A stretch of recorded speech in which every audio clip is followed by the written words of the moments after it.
Et nous retrouvons Lauriane ce matin qui est venue nous parler de la compagnie d'Irulan. Voilà, qui est directrice artistique, qui est également l'écrivain, on peut le dire, hein, du scénario du polar qui sera donc interprété du 2 au 10 août. Alors justement, Lauriane, il manque quel type de profil en tant que bénévole pour jouer soit la comédie, soit je dirais en termes de petites mains, plus des couturiers Alors, on cherche des comédiens masculins, peut-être un petit peu encore.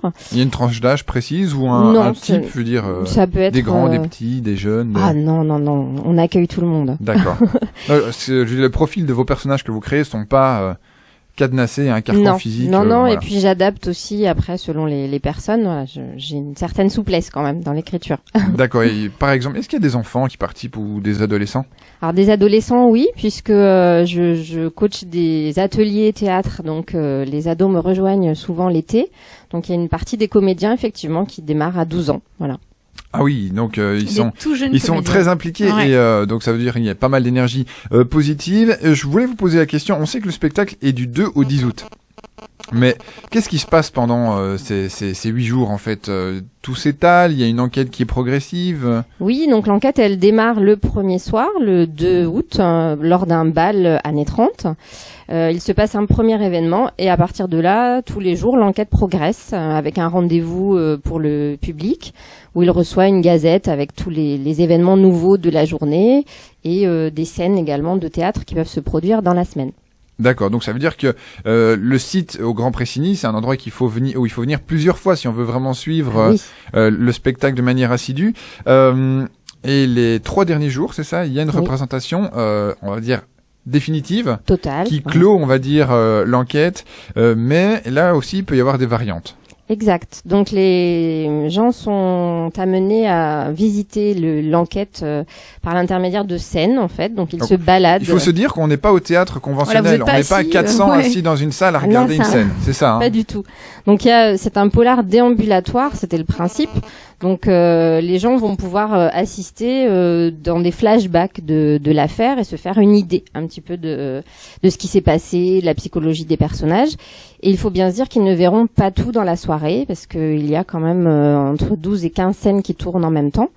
Donc ils n'en verront qu'une partie et elles sont réunies ensuite tous ensemble dans la cour du château pour voir une scène d'élucidation. L'enquêteur va proposer une ou plusieurs versions. D'accord, en fonction de ce que après le visiteur aura vu, il aura pu avoir d'éventuels indices et donc il va plutôt inciter l'enquêteur à choisir tel ou tel personnage pour l'accuser. Alors l'enquêteur lui propose la version un petit peu totale de ce qu'il a compris, les différents scénarios possibles de ce qui a pu se passer et effectivement c'est le public qui va juger en fait et voter à la fin de cette scène. Donc là encore vous vous mettez en danger et vos comédiens aussi puisqu'il y a une part d'inconnu que vous ne maîtrisez pas du tout. Ah oui, potentiellement chaque soir, c'est ce qui s'est produit l'année dernière, chaque soir on a eu un coupable différent. D'accord, qui s'est avéré être vraiment le coupable alors du coup le coupable est coupable. Je n'ai jamais dit qui je pensais être le coupable. D'accord. Et donc les comédiens ils improvisent ou alors lors de la résidence d'été vous imaginez toutes les possibilités? Il faut imaginer toutes les possibilités, oui. Mais il y a malgré tout une part d'improvisation, j'imagine. Bien sûr. On est toujours surpris. Je voulais revenir sur le fait, si cette aventure vous tente, aussi bien humaine que d'un point de vue du spectacle, vous voulez devenir comédien, mais vous travaillez pendant le mois de juillet, on peut aménager ses horaires pour venir vous voir au Grand Pressigny à la résidence d'été. Bien sûr, c'est sur planning, donc il y a des gens qui travaillent, qui ne peuvent être là que le soir ou que le week-end. C'est des rendez-vous sur planning, des répétitions à peu près de 2 heures. Après, c'est vous qui faites les 2-8, c'est ça hein? Vous faites 16 heures par jour et puis vous voyez tout le monde fait pour caler tout ce qui a besoin d'être calé. Et puis j'ai un assistant metteur en scène qui est comédien professionnel et qui encadre également. Voilà. D'accord. Donc ça peut être une très belle expérience. Je pense qu'il y a différents moyens pour rentrer en contact avec vous, Lauriane. Le Facebook notamment, il y a aussi votre site internet de la compagnie. Le plus simple, on va pas s'embêter, vous cherchez Irulan sur internet, www.irulan avec 2 A, c'est important. On peut peut-être expliquer pourquoi? Oui. Allez-y. Donc c'est l'anagramme de mon prénom, Lauriane. Voilà. Irulan.net et puis sur le Facebook de Graphique, vous allez trouver tous les liens pour justement rentrer en contact avec cette sympathique compagnie au Grand Pressigny, on vous le rappelle, l'été donc en juillet pour le mois, on va dire, de formation, de préparatifs.